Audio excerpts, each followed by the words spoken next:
producción le han puesto a la doc. ¿Cómo les va? Ana Balmaceda. Bueno, nuestro sonidista es así. Tiene una canción particular siempre para los invitados. Bueno, para mí, querer decirte, es una alegría muy grande y realmente agradezco que hayas aceptado la invitación a este hermoso programa al que tanto quiero y tanto trato de cuidar del otro lado a la gente, no solamente lo físico, sino también en lo mental. Así que bienvenida. Bueno, muchas gracias por la invitación.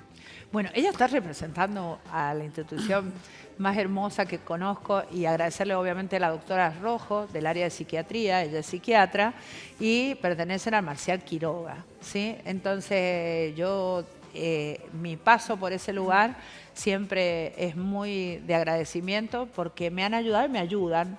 Y yo creo que hablar de salud mental es ayudar a mejorar y a conectar, que muchas veces nos desconectamos y nos cuesta pedir ayuda. Entonces, en este caso, dije, vamos a hablar de los trastornos de personalidad, de bipolaridad. Viste que se le van poniendo títulos y hubo una euforia en un momento y un momento de que todo el mundo hablaba de la bipolaridad. Son como, viste, empiezan así el ácido hialurónico en la estética. Bueno, en la salud empiezan a estar uno como protagonista. La bipolaridad tiene un montón de tiempo ya que se conoce.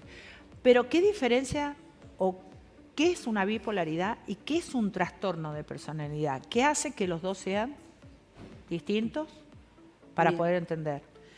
Bueno, principalmente el bipolar es un trastorno en el ánimo y el trastorno de personalidad es justamente un trastorno en la personalidad. Son entidades como muy diferentes, pero que muchas veces pueden llegar a, digamos, estar presentes, tal vez una alteración anímica en un trastorno de personalidad o puede haber tal vez una persona que tiene un diagnóstico de trastorno bipolar con algunos rasgos que pueden, digamos, decirnos que también hay algún trastorno de personalidad. Claro, porque a veces como familiar uno empieza a encontrar algunas conductas claves que se alteran en un familiar, por ejemplo, y que decimos, che, esto está raro, algo le pasa. ¿Cómo nos damos cuenta? ¿Cómo podemos llegar? Si nosotros convivimos con una persona que tiene trastornos o que tiene bipolaridad, para poder llegar, porque viste cuando hablamos de salud mental y es como que algunos todavía se niegan a la ayuda, pero ¿cómo podemos actuar o nos damos cuenta que hay un trastorno?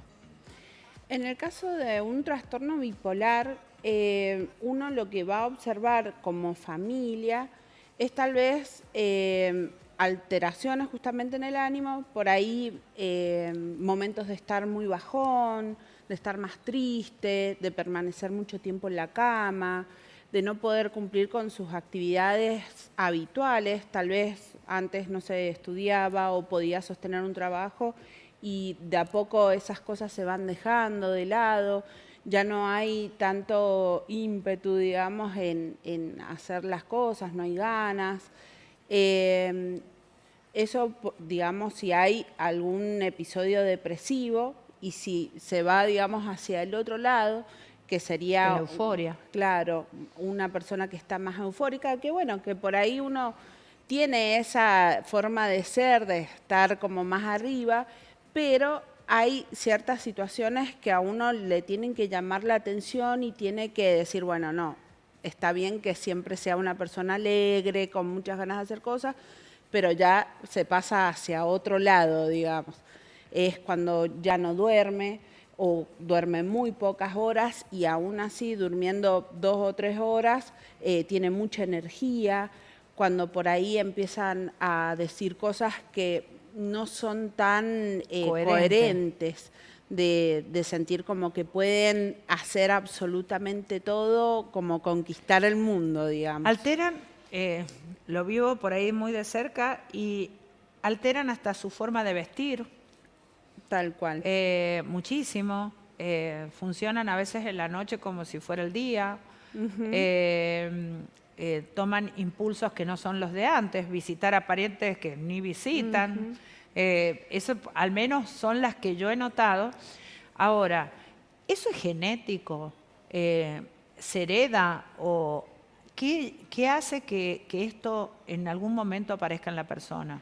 Si hay un gran componente genético en el trastorno bipolar, si por ejemplo una persona tiene familiar de primer grado o segundo grado que tenga bipolaridad, es probable que aparezca en algún lado, digamos, el trastorno.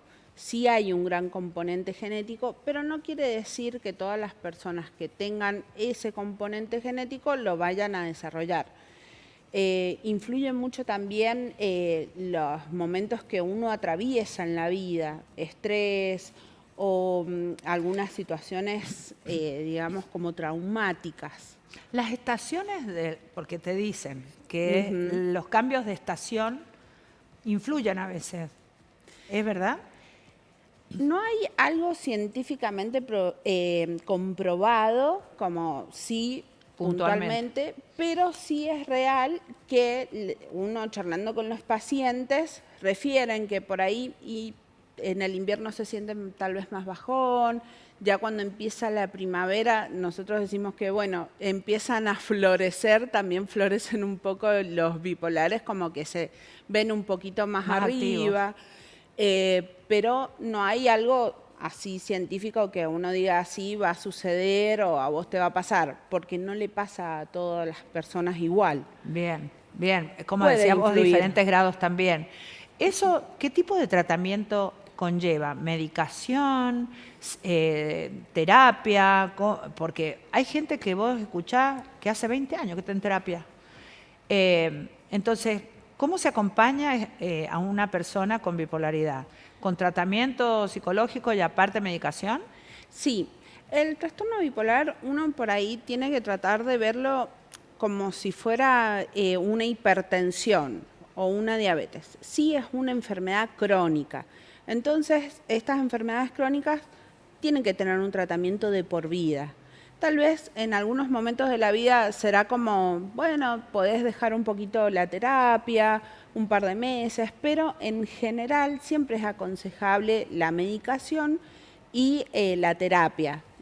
Por ahí Que la medicación ayuda a regular esos estados, a que mantenerte en un eje y que no te vayas ni muy tan ni muy arriba. Ese es el fin de la medicación, tratar de estabilizar el ánimo, de, como vos bien decís, evitar esos picos, ya sea para arriba o para abajo. ¿No sabes que para los que acompañan, familiares, amigos, es también un trastorno?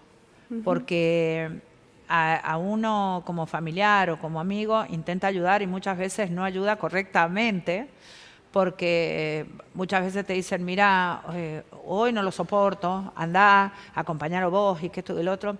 Yo creo que debería ser una terapia familiar también o grupal para que puedan saber cómo acompañar a una persona con este tipo de trastornos, ¿no es cierto? Sí, tal cual. De hecho, ahora está en boga algo que realmente es muy útil para los pacientes, los centros de día o los hospitales de día, donde se hace una intervención y un abordaje mucho más global. Y se hace también el abordaje, digamos, en la familia. Este año, bueno, y hay algunos años que se hace también anteriormente en el hospital, hay reuniones con familiares de los pacientes que están internados, porque sí es muy importante contener a la familia y además que se informen, que sepan lo que está pasando, que sepan qué hacer cuando pasa y el acompañamiento es fundamental. ¿Suele llevar mucho tiempo poder diagnosticar un trastorno? Depende. Hay veces que cuando el síntoma está muy florido y uno más o menos puede hacer un diagnóstico presuntivo, algo así más general, y si la persona sigue en tratamiento, uno puede ver la evolución y sí se requiere en psiquiatría, digamos, un periodo nosotros decimos más o menos de 6 meses, a veces puede ser antes, a veces puede demorar más, dependiendo de cuánto se lo ve al paciente. En un primer momento uno puede tener una idea de lo que pasa, pero tiene que poder ver, digamos, la foto completa, por así decirlo, porque por ahí tal vez uno ve una cosa en un momento y dice, ah, puede ser esto, pero de repente aparecen otras cosas y bueno, eso ayuda también al diagnóstico. Y aparte, he visto situaciones en las cuales las personas afectadas con este tipo de trastorno creo que se dan cuenta que algo pasó en el momento de euforia, por ejemplo. Que se desquician haciendo cosas, que esto y el otro. Cuando lográs bajarlos y lográs que esa persona esté más tranquila, la persona está tranquila y vos quedás, pero bastante agotado. Y después se produce ese silencio que como familiar o amigo no sabes si hablar, si es bueno hablar, porque te das cuenta que algo sienten que pasó. Como dijiste vos, la foto completa creo que llega a ese momento. Se llaman al silencio y se resguardan. Entonces uno queda también en ese lugar como acompañante con cierto desgaste y dolor. Sí. Es complicado no abordar desde el área de ayuda, contención, como dijiste vos. En el Marcial están haciendo contención así familiar, hay grupos por ahí que trabajan en forma así como tipo centro de día. No, actualmente no para las personas que se atienden de manera ambulatoria, sí para los pacientes que están internados. Se hace un día de como si fuese una especie de reunión y bueno, y se va escuchando en lo que el familiar tiene, digamos, para decir, las dudas, bueno, y por ahí hay veces que también, lógicamente, aparecen cosas que angustian y demás. Yo creo que es re importante esa parte porque te encontrás con otra voz que está hablando lo mismo que sentís vos y no te sentís tan único en la situación. Entonces yo creo que, para finalizar, ir redondeando, porque nos va a quedar el tema del trastorno de personalidad para la próxima. Esa la dejamos para la próxima, porque es como extenso hablar de una.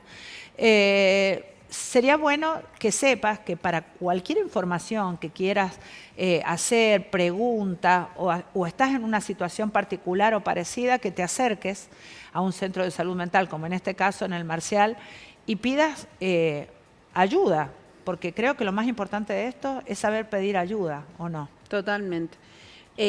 Por ahí uno cuesta un poco como dar ese paso. Ese paso.